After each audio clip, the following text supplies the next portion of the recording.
Good morning, Subhashree daily লাইফে তোমাদের সবাইকে স্বাগত। আশা করি তোমরা ভীষণ ভালো আছো, আমিও ভীষণ ভালো আছি। আর সবাইকে জানাই মহালয়ার শুভেচ্ছা, শুভ মহালয়ার সবাইকে। সবাই খুব ভালো সুন্দরভাবে এই দিনটা কাটাও। আর মায়ের আসার দিন শুরু হয়ে গেছে, মাকে দেখার সময় শুরু হয়ে গেছে। সবাই পুজোটাকে খুব সুন্দরভাবে আনন্দ করো, উপভোগ করো। আমি তো কালকে বেরিয়ে যাচ্ছি, কাল না পরশু বেরিয়ে যাচ্ছি বাড়ি। তো বাড়ি গিয়ে আমার আনন্দ মজা সব ওখানেই তোমাদের সঙ্গে সবটা শেয়ার করব। আর এখানে দেখো এখন চলে এসেছি মহাশ্মশানে। মহাশ্মশানের কাছে 51 পীঠের পুজো হয়। দেখো দেবীর 51টা রূপ, প্রত্যেকটা রূপ এখানে রয়েছে। আর 51 পীঠের পুজো এখানে কাল রাত থেকে শুরু হয়ে গেছে, কাল বিকেল থেকে কুমারী পুজো হয় এখানে, পুরো রাত সারা রাত ধরে পুজো হয়, বুঝলে। তো আমি তো আর রাতে আসতে পারিনি, তাই সকাল সকাল মহালয়ার দিন বেরিয়ে পড়েছি। একটু নদীর পাড়ে যাব, একটু তোমাদের সঙ্গে মহালয়ার দিনগুলো শেয়ার, দিনে যা যা সুন্দর সুন্দর জিনিস আছে সেগুলো শেয়ার করব। আর সবচেয়ে বড় জিনিস যেটা, মহালয়ার দিন আমরা সবাই জানি মায়ের চোখ দান করা হয়, মায়ের চোখ এই দিনে আঁকা হয়। তো সেটাও তোমাদেরকে আমি দেখাবো এই ব্লগে, তোমরা ওটাও দেখতে পাবে। আজকে আমি তোমাদেরকে মায়ের চক্ষু দান করা সেটা পুরোটাই দেখাবো। তো চলো সঙ্গে থাকো আর সুন্দরভাবে আমার ব্লগটা দেখতে থাকো, স্কিপ না করে। অনেক কিছু সুন্দর সুন্দর জিনিস দেখবে। আর এখন আমি যাচ্ছি শ্মশানে, পাশেই শ্মশান, আর শ্মশানে যাচ্ছি। আর শ্মশানে কালকে সারা রাত ধরে পুজো হয়েছে, এখন প্রসাদ বিতরণ হচ্ছে। আর চলো মাকে একটু দর্শন করি, তারপরে আবার তোমাদের সঙ্গে কথা বলবো। সবাই দেখো শ্মশানের মধ্যে, শ্মশানে ঢোকাটা আমি খুব পবিত্র বলে মনে করি। সমস্ত শ্মশানে ঢুকতে পারি না, পুরীর স্বর্গদ্বারে ঢুকেছিলাম আর এই দ্বিতীয়বার এখানে। তো ওখান থেকে বেরিয়ে পড়েছি, বেরিয়ে এখন চললাম একটুখানি পিলখানা যাব। পিলখানায় গিয়ে একটুখানি টিফিন করবো, এটাই আশা আছে। পিলখানাতেই এই শ্মশানটা, আর কিছুটা গেলেই ওটা পাওয়া যাবে দোকানটা। কিন্তু আমরা একটা অন্য রাস্তা দিয়ে যাচ্ছিলাম, তখন মনে হলো যে এখানে মেডিকেল কলেজটাতে কখনো আমি দেখিনি। রাজদীপকে বলেছিলাম, তো রাজদীপ বলে তাহলে মেডিকেল কলেজটায় যাবে, চলো দেখিয়ে আনি। এই দেখো কোচবিহারের মেডিকেল কলেজ। যদিও আমার এই জায়গাটা আগে কখনো কোনো দিন আসা হয়নি, এই প্রথমবার এলাম। কিন্তু জায়গাটা সত্যি খুব খুব সুন্দর। আমি শুনেছি এখানটা খুব সুন্দর, তো আমার কোনো দিন আসা হয়নি, ওই জন্যেই আগ্রহ নিয়ে এলাম। আর সত্যি জায়গাটা খুব সুন্দর।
দুটো করে দাও।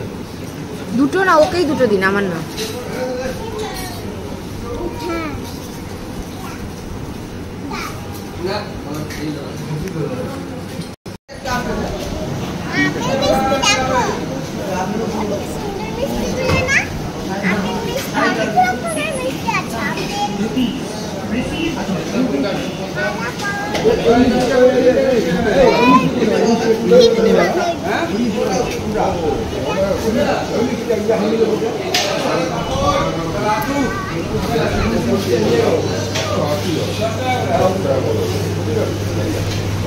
রসগোল্লা সব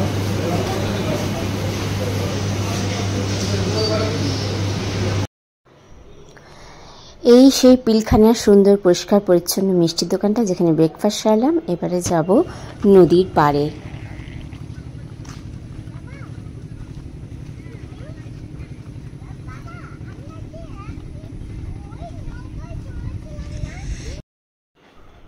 মহালয়ার দিন সকাল সকাল চলে এলাম নদীর পাড়ে।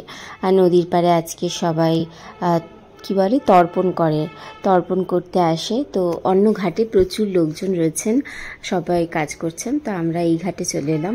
আর এদিকে দেখো নৌকো করে ওই পারে গেছিল সবাই, গিয়ে মনে হয় কোনো ভিডিও টিডিও করার জন্য সবাই মিলে গেছিলেন। তো ওখান থেকে সবাই এই যে ফিরে এসেছেন। তারপরে আমরা ওখান থেকে ফিরে আমরা চলে গেলাম কুমোরটুলি। কোচবিহারের পালপাড়াতেই রয়েছে কুমোরটুলিতেই গেছিলাম, কারণ আজকে আমি প্রথম জীবনে মহালয়ার দিন মায়ের চক্ষুদান দেখব আর আমার অন্তরাকে দেখাবো। সেই কারণেই কুমোরটুলি ছুটে যাওয়া। আজকে মায়ের মহালয়ার দিনের চক্ষুদান নিজের চোখে দেখব আর নিজের চোখে সার্থক করব আর অন্তরাকে দেখাবো। চলো আমার সঙ্গে তোমরাও এই সুন্দর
তা আজকের মতো এখানেই টাটা, আবার দেখা হবে পরের ব্লগে।